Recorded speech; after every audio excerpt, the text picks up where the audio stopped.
Well, hello again, it's Professor Foto, and today we're going to be talking about the Voigtlander core group of lenses. The core group of lenses are a group of lenses. They're all manual focus lenses, like every lens that Voigtlander makes, which is a key reason why they are a more creative platform for many people. The other thing is that the core group of lenses are a core group of lenses for both full frame film and digital cameras, as well as digital APS-C cameras. You're going to see a series of reviews that we're doing on these lenses, and we'll start doing them on the APS-C based Fuji X-E2S, which is a good platform because it has the same basic 16 megapixel sensor that most Fuji cameras have now. The important thing is, let's sit down and talk about what this means and why these are the core group of lenses. Let's start first with over here. This is the 10 millimeter hyper wide Helar. This is probably one of the most dynamic manual focus hyper wide lenses of this type in the industry. You can get zoom lenses that go from like 8 to 16, but the problem is the fact that they're not going to have the same kind of quality of image that a prime single focus lens is going to have.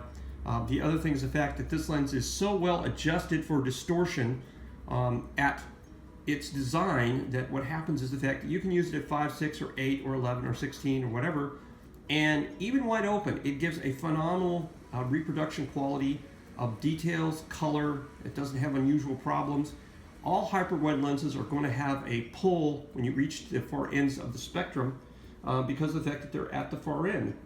Therefore, if you have a pole at the end of your frame, it's going to pull towards the center because it's a hyper wide lens. But if used correctly, you're not going to see little, if any, distortion at all. You're not going to have barrel or pin cushion, which is what makes this lens so wonderful. Next, let's take a look at back here. This is a real tour de force. This is the 35-1.2. This lens in particular is one of my favorites. There is a 35 millimeter 9.5 made in the Orient that's out there. We haven't had a chance to check it yet.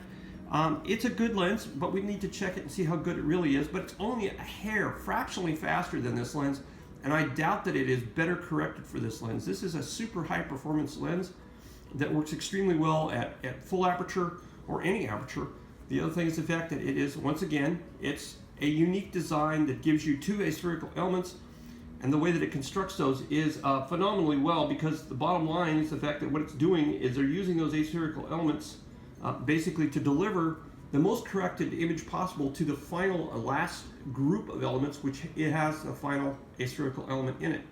Next we have over here, we have the 28 millimeter f2 Ultron. This is probably one of the most underrated, little known lenses out there. It does an excellent job in full frame applications. It does an excellent job in APS-C. It's like about a 40 to 42 millimeter on APS-C camera. And as an f2 lens, it produces a beautiful quality image. If you look at the review that we're posting on these lenses, you'll be able to see some of the additional supporting images. But we're shooting these images not based on the fact that they're a beautiful picture. We're shooting these to illustrate the performance range of the lens, the quality of the lens design itself. So if you're looking for calendar pictures from us, that's not going to happen when we do a lens review. Over here is one of my real favorites, which is the Nocton Voigtlander 50 millimeter 1.5. This lens in many ways I think is as good or better than the Zeiss Sonar 50 millimeter 1.5 that was out recently. That it's been out, and I love that lens a lot. Lastly, we have here the 35-1.4.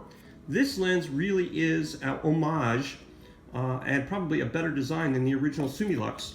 And it's one of the reasons why, for a lot of people, this is kind of like the Manet of wide angle lenses. It gives you a very sharp resolution, but it gives you a more painterly quality to things. So this is something that you can look at and really enjoy.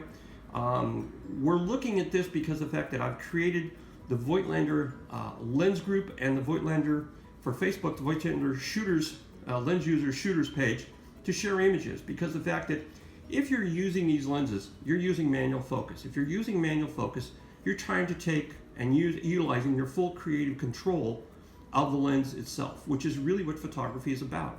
Photography really isn't about quote-unquote autofocus per se. If you're chasing sports pictures, absolutely, autofocus is a wonderful thing.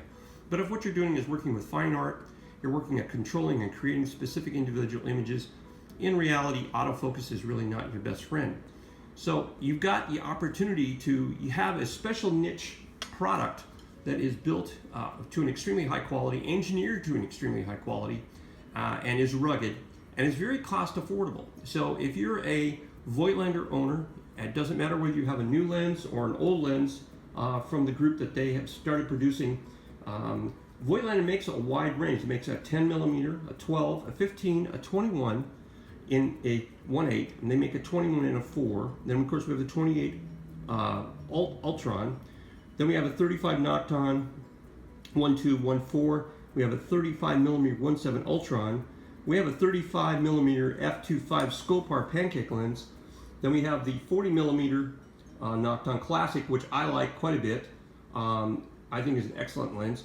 Then we have the 50 millimeter f1, which is a fantastic lens, and I'm hoping to get a hold of that to do some more testing. And then we have the 50 millimeter f3.5, which is probably the sharpest 50 millimeter ever made. And we have the 75 millimeter f1.8 Helar. So these are the core group of lenses that, if you're using this on an APS-C, basically what you're having is the equivalent of 75 millimeter focal length with 50 millimeter compression. If you're using the 35, what you have over here is a 35 millimeter form of compression, but on a 50 millimeter focal length. So remember, with a crop sensor, this gives you a lot of opportunities, a lot of options that you're not going to get with a lot of the stuff that's out there. It also gives it to you at a much more cost affordable level. We want to thank our friends at Camera Quest, Stephen Gandy, for making these things available to us to do some reviews. The other thing to remember for a lot of people is the fact that Voigtlander makes E-mount lenses in a 10 millimeter, 12, 15, a 65, and a 40. They also make a line of micro 4/3 lenses, which is 10 millimeter, 17, 25, and 42. And all of those lenses are 0.95, and I'm looking forward to being able to do a review on those, hopefully in the very near future. This is Professor Foto. Please share, please like. Come visit us at the Voigtlander Lens Group at the DeviantArt or Deviations in Art site, or visit us at Facebook on the Voigtlander Shooters Group and share your photos. We thank you so much and have a nice day.